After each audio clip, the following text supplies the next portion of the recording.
नमस्कार, अस्सलाम वालेकुम, सत श्री अकाल। मैं हूं अख्तर हुसैन और इस वक्त आप हैं हमारे साथ न्यूज़ मंच पे।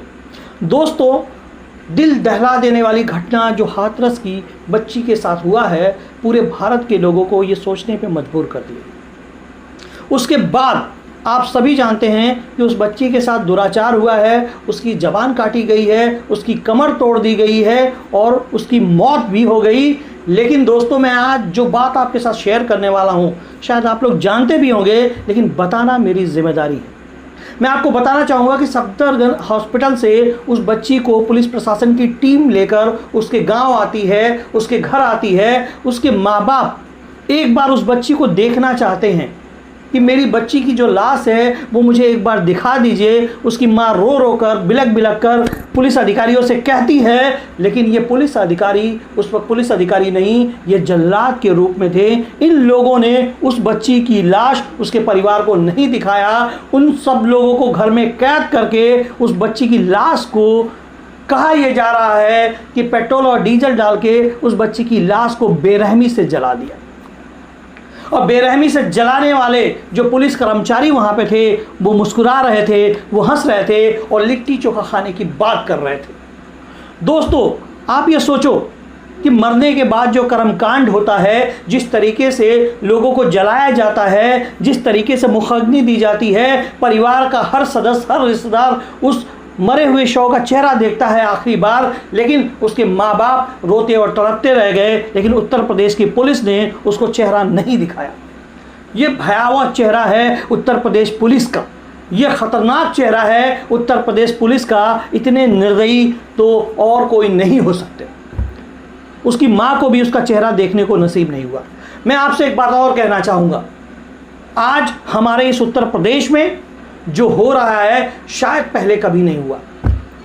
हमारे यहाँ के जिलाधिकारी, जिनके हाथों में पूरी कमान होती है जिले की सारी व्यवस्था को वो मेंटेन करते हैं, अपराध को रोकने का काम करते हैं, अपराध को पूरी तरह से ख़त्म करने का काम करते हैं और उनके आसरे पे जनता चैन से सोती है। लेकिन यहाँ जो हाथरस के जिलाधिकारी महोदय हैं, वो पीड़िता के घर पे जाके किस तरह से पीड़िता के परिवार को वो धमकी दे रहे हैं, किस तरह से उसको समझा रहे हैं, आप लोग खुद देखिए। आप अपनी विश्वसनीयता मत खोइए। विश्वसनीयता तो यूपी पुलिस की खत्म हो रही है। यूपी पुलिस और यूपी प्रशासन, हाथरस प्रशासन की असलियत सामने आ गई है इस आवाज से, इस वीडियो से। डीएम साहब कह रहे हैं कि जब तक मीडिया है तब तक है, चली जाएगी मीडिया तो आधी चली गई, आधी कल चली जाएगी, फिर हम बचेंगे यहाँ पर। यानी वो धमका रहे हैं सीधे सीधे लड़की के पिता को कि बाद में हम और आपको ही देखना है, आपस में क्या करना है, हम निपटेंगे आपसे। क्या करेगा प्रशासन?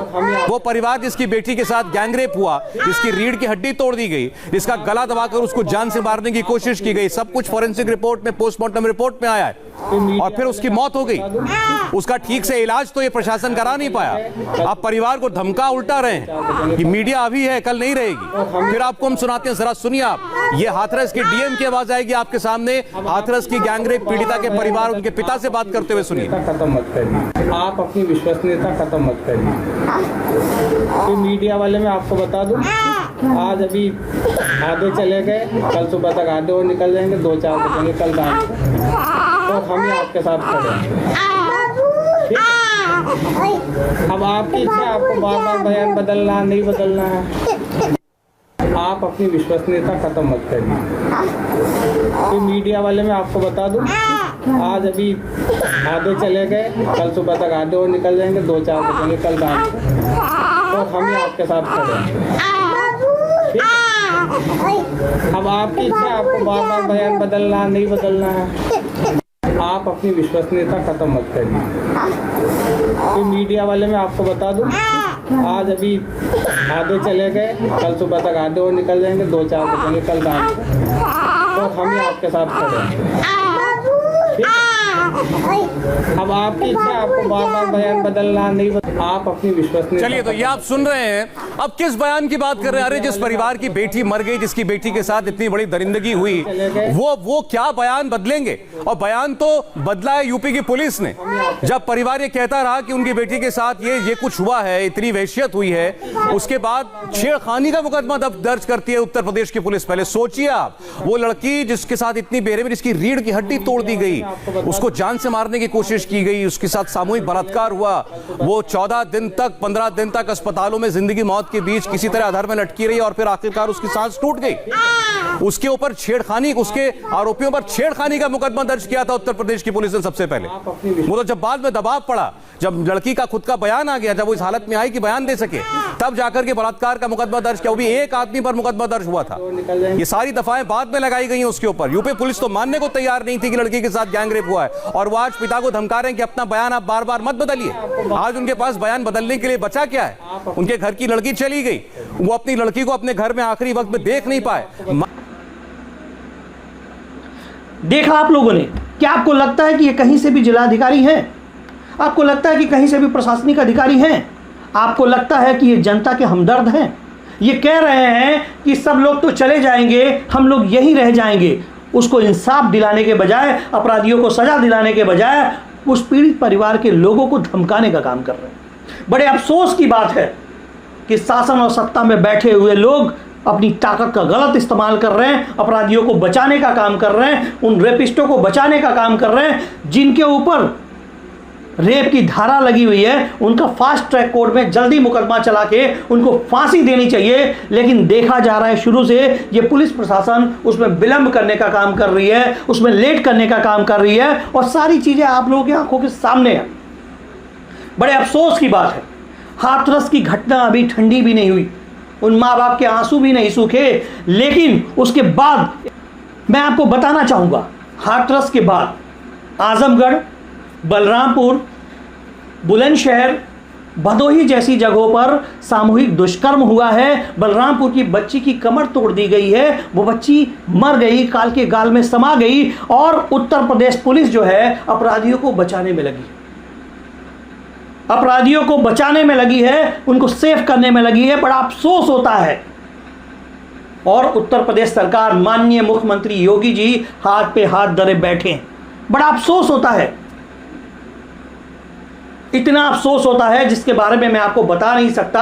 और आज प्रदेश सरकार जो है निरंकुश है, पुलिस प्रशासन अपनी मनमानी कर रही है, अपराधियों को बचाने का काम कर रही है। जो डीएम वहां जाकर के धमकी दे सकता है, ऐसे डीएम को तो बर्खास्त करने के बाद जेल में डालना चाहिए। क्या ये डीएम का दायित्व है? क्या ये डीएम का फर्ज है कि वो पीड़िता के परिवार को जाके धमकी दे? मैं शुक्र मनाता हूं मीडिया के लोगों का, सोशल मीडिया के लोगों का, जो लोग अपनी जिम्मेदारी समझ रहे हैं, पीड़िता के पक्ष में जो है लोग आवाज उठा रहे हैं, सच्चाई की बात बोल रहे हैं, तब जाके ये शासन, ये प्रशासन मजबूर हो रहा है अपराधियों को सजा देने में, अन्यथा वो उनको पूरी तरह से बचा ले जाता। और आज जो बलात्कार हुआ है आजमगढ़, बुलंदशहर, बलरामपुर, उसके बाद भदोही में, क्या ऐसे ही बलात्कारों का सिलसिला चलता रहेगा? क्या ऐसे ही मासूम बच्चियों का रेप होता रहेगा? क्या ऐसे ही मासूम बच्चियों की हत्या होती रहेगी? ये पुलिस प्रशासन ऐसे ही अपराधियों को बचाती रहेगी? और एक तो और मैं आपको बता दूं कि उत्तर प्रदेश सरकार अपनी किस जिम्मेदारी का निर्वाह कर रही है, मेरी समझ में नहीं आ रहा।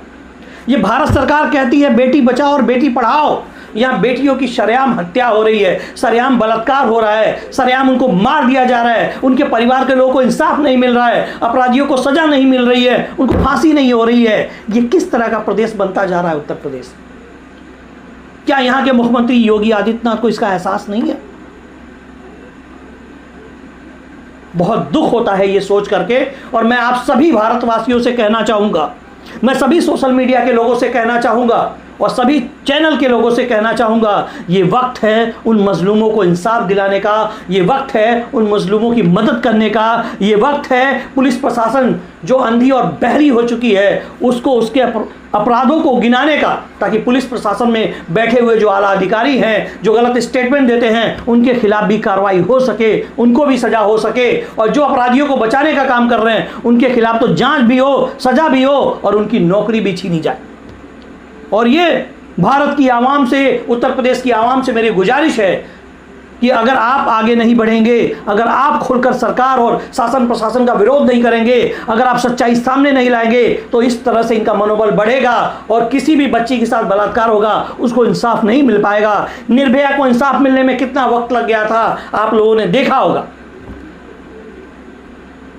इन बच्चियों को तत्काल इंसाफ मिलना चाहिए। इन बच्चियों का मामला फास्ट ट्रैक कोर्ट में जाना चाहिए और 6 महीने के अंदर कम से कम इन बच्चियों को की सज़ा जो है, जो उन लोगों को मिलनी चाहिए, अपराधियों को उनको दी जाए। मैं मोहम्मद अख्तर हुसैन ये अपील करता हूं भारत के लोगों से कि आप लोग पूरी तरीके से इन बच्चियों का सपोर्ट करें, सहयोग करें और जिन लोगों ने अपराध किया है उनके लिए फांसी की मांग करें, ताकि उनमें से कोई बचने ना पाए, वो भी काल के गाल में समा जाए जैसे मासूम बच्चियां समाई हैं। अखिल भारतीय एनजीओ महामंच के साथ मोहम्मद अख्तर हुसैन आप लोगों से गुजारिश करता हूं, जागरूक भारतीय बनिए, जागरूक नागरिक बनिए। और सरकार तो आपकी बेटियों की सुरक्षा नहीं कर पा रही है, उनकी हिफाजत नहीं कर पा रही है, लेकिन आपको अपनी बच्चियों की हिफाजत करनी है, उनकी सुरक्षा करनी है। आप अपने भरोसे अपनी बच्चियों को देखें, सरकार के भरोसे बिल्कुल मत छोड़ें, क्योंकि ये सरकार बिल्कुल निरंकुश है, ये आपकी बच्चियों की हिफाजत नहीं कर सकती। अखिल भारतीय एनजीओ महामंच के साथ मोहम्मद अख्तर हुसैन, एक भारत नेक भारत, जय हिंद जय भारत।